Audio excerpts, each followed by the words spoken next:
Nous, dans notre groupe de travail, on a commencé par effectivement délimiter des zones qu'on estimait être des zones à risque, parmi lesquelles on a identifié des zones de risque inondation, donc par ruissellement, des zones dans lesquelles le risque était plutôt le débordement des étangs, la submersion par la montée des eaux dans les ports.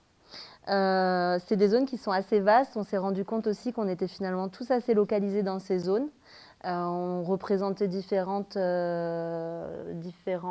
choses, des commerçants, des résidents, le Bagnas également, la réserve naturelle. Voilà, donc on est arrivés tous en regroupant nos connaissances et nos données à faire cette carte. Et sur laquelle on a travaillé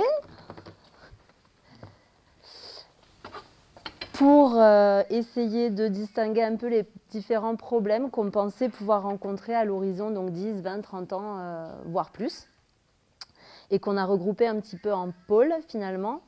Il y a notamment il y a le problème de l'eau, mais de l'eau potable cette fois-ci, qu'on a estimé être lié aussi au risque notamment d'inondation et de submersion.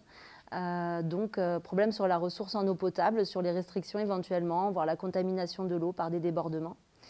Problème aussi, comme le groupe précédent, d'indemnisation, de relocalisation peut-être des habitants, des professionnels, voire d'expropriation.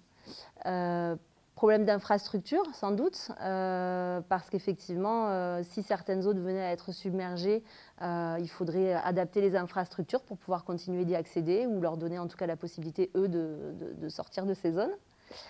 On a donc lié à tout ça également des problèmes plus qui vont concerner le foncier, sur la dégradation, la valeur à venir du foncier, les problèmes qu'on rencontre dans le foncier déjà aujourd'hui pour certains, qui sont des problèmes d'assurance par exemple et qui ne vont sans doute pas aller en s'arrangeant.